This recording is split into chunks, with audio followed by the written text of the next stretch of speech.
I had moved to a new town. This was a much nicer, cleaner, quieter town than the one I had lived at before. Not the sort of town you would expect to have things wrong with it. There was a very big public park right in the center. It housed rows upon rows of swings, slides infested with snake-like tunnels that weaved in and around the playground, providing a maze for children to lose themselves in their games. There was even a functioning merry-go-round, which seemed to always be slightly turning, inviting the children to hitch a ride on its platform of twirls. I have to emphasize on the fact that it was a quiet, peaceful town. The kind of town where kids could leave the house on their own and take the short journey to the park.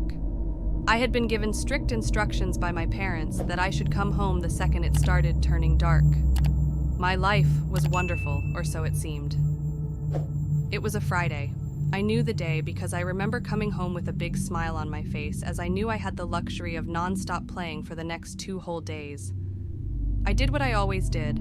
I chucked my school bag on my bed and was ordered to change into other clothes. In a matter of minutes, I was ready to descend onto the world of fun. Nothing could stop me. The tunnels were my favorite. It was so easy to get lost in them, which made great fun for playing hide-and-seek with my only 2 friends, Billy and Tom. They were both in my class, and we, like many 8-year-olds, loved any game that filled us with pure adrenaline. We were going to play murder. I don't expect anyone to know this game. We made it up. The rules were very similar to hide-and-seek, except when the one seeking found you, they had to murder you. Pretend, obviously. It was nearing winter, as I remember being slightly cold as I wormed my way around in the tunnels, furiously trying to find a perfect hiding spot. Billy was the seeker. Tom had hidden behind the merry-go-round. I was alone. It must have been maybe 10 minutes, which for an 8-year-old felt like a year, when I decided to do what all kids do when they get bored, give up. "I give up," I shouted, my voice echoing through the tunnels. "I'm in the tunnels! I give up!" I heard sudden shuffling from one end of the tunnel. Now I don't know why, but I froze still. I didn't call out again, I just waited. Something wasn't right. Billy would always say something before coming in after someone in the tunnel. He'd always congratulate them on being the last to be found, or for cheating by hiding in the endless maze of tunnels. As I stood frozen, the shuffling grew louder. I could tell it was starting to get dark outside as the tunnels slowly began to lose any light in them, slowly but surely dropping into darkness. I began to slowly shuffle backwards. The shuffling ahead of me grew louder, as if someone or something way too big for the tunnel was trying to navigate around. "Come out. It's time to go home now." A very creepy voice echoed through the tunnels. It sounded like when a grown man talks to small children, talking slightly higher pitched. This was definitely wrong. I probably would have come out if the voice was outside, but it wasn't. It was inside the tunnels. Why would an adult crawl inside? As I was shuffling further and further back, the face of an old man appeared in the darkness ahead of me, patches of hair on his head, and a definite look of someone who hadn't showered in the last week. I couldn't see what he was wearing, but I knew it was tattered old clothes.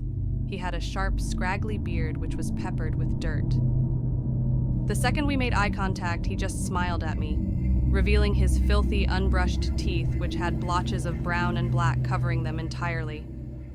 I panicked, turned around, and began shuffling on all fours as fast as I could, the shuffling behind me growing louder and quicker. He was chasing me. I sped through the maze for what felt like an eternity. I only stopped when my legs refused to move anymore. I had taken so many twists and turns that even I was completely lost. "I don't want to hurt you. I just want to talk," the voice echoed through the tunnels. I could tell he was nearby. I pressed my body against the bottom of the small, narrow tunnel and listened. He continued to make soft, cooing noises, begging me to come out and present myself to him. I lay in that tunnel for hours. No exaggeration. Even after I heard him curse to himself and angrily force his way out of the tunnel, I continued to wait. Thoughts raced my mind of me coming out the tunnel only to be met by that same smile that once greeted me. In the darkness of the tunnel, I could make out blue flashing lights on the outside. I heard frantic voices calling 3 names repeatedly. "Billy? Tom? Michael? When I heard my name, my heart slowly began to calm. My parents had come. I easily shuffled out of the tunnels, guided by the wet dirt scrapings along the walls of the tunnel, the way the man must have gone. Outside, I was greeted by several police cars, lights flashing. There were groups of adults with concerned looks on the faces. I recognized two of them. My parents. "Mom! Dad!" I wailed, crying as I ran towards them. They began crying and ran towards me, lifting me off the ground and hugging me so tightly it felt as though I was being slowly crushed. Billy and Tom were taken that evening. They were later found hidden in a nearby skip, mutilated. They had been brutally massacred. Their skulls had been caved in with a large iron bar, and their bodies had deep cuts everywhere, large pieces of glass found buried in their backs. What chills me to the fucking bone is that the wet dirt I saw in the tunnels wasn't entirely dirt. It was Billy and Tom's blood. After slaughtering my two best friends and making eye contact with me in that tunnel, he just smiled. He had won the game.